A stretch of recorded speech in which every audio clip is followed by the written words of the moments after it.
Hello everyone, my name is Casey Wilson and welcome to my research on translation in higher education, creating a bilingual glossary to translate college admissions materials. I completed it in the fall of 2020 and my advisor was Dr. Charlene Kalinowski in the Department of Modern Languages. This research grew from my translation class that I had with Dr. Kalinowski, and I also noticed that in my job in the Office of Admissions, there's a lack of translated admissions materials. We live in a globalized society right now in which more material across many fields is being translated than ever before, but I still saw that lack in the office. And glossaries can help visitors, prospective students and their families, and translators. Different fields of translation in which different materials are translated are very, very specialized, including medical translation, courtroom translation, and more. And human translators require years of training, studying, and testing, and they often work in groups.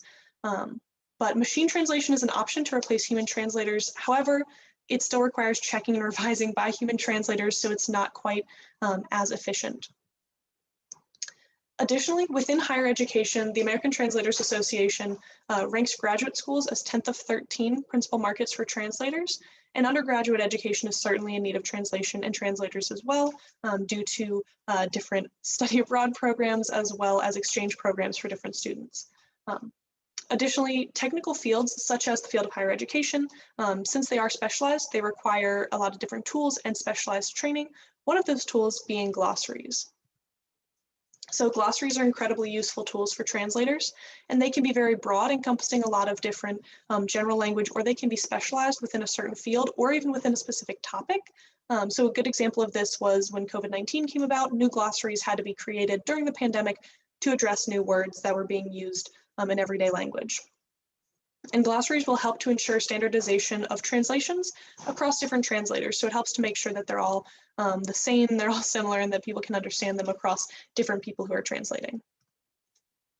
This is the kind of base glossary creation process in which planning takes place. You collect source materials, which is any texts that you would be gaining terms from.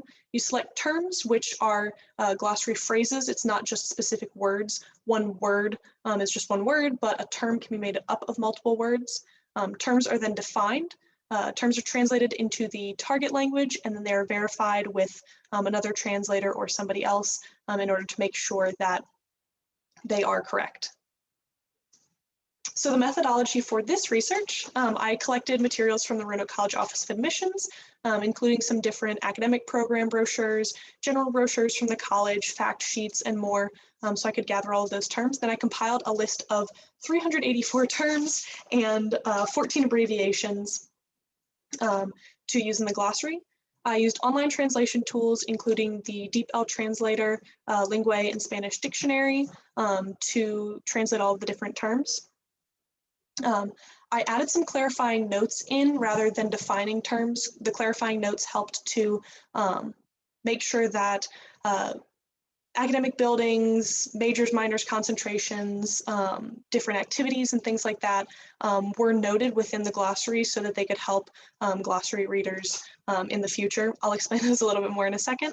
And then I verified the translations with Dr. Kalinowski, and then I translated some admissions materials. This is my glossary sample. I built it in Microsoft Excel, so it was very easy to kind of organize everything. This is the very beginning section. This is the English to Spanish section. And you can see those clarifying notes in italics next to the terms. So I have things like standardized test, major, concentration, residence hall, and those just helped to kind of clarify different terms so that anyone who reads the glossary can tell exactly what they're looking at, because a typical reader might not understand that Rooney is our mascot, so Rooney does have the clarifying note of mascot next to him as well. This is the Spanish to English version, and this is just the abbreviations. And I did want to point out that within the abbreviations, I kept abbreviations the same letters, even though the translation changed. So for example, Campus Activities Board, or CAB, stays CAB in Spanish, even though it is Junta de Actividades del Campus. So it just kind of helps with ease of reading once you translate things in different contexts. This is the translation sample that I used. It's the Modern Languages half sheet. It includes some different courses of study and a blurb on the department as a whole. So here it is in English and Spanish. This is just the courses that you can take, and you can kind of see that I translated everything over, that teaching English to speakers of other languages, or TESL, stayed the same for that abbreviation. And then at the bottom of the Spanish section, you can also see that several of those languages are not capitalized, because in the Spanish language, many proper names are not capitalized, including languages. So Italiano, Japonese, y Russo are not capitalized.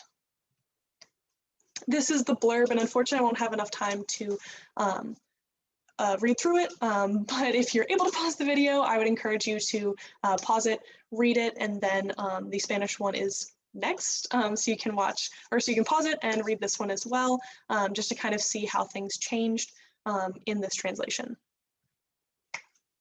So a couple helpful points for this.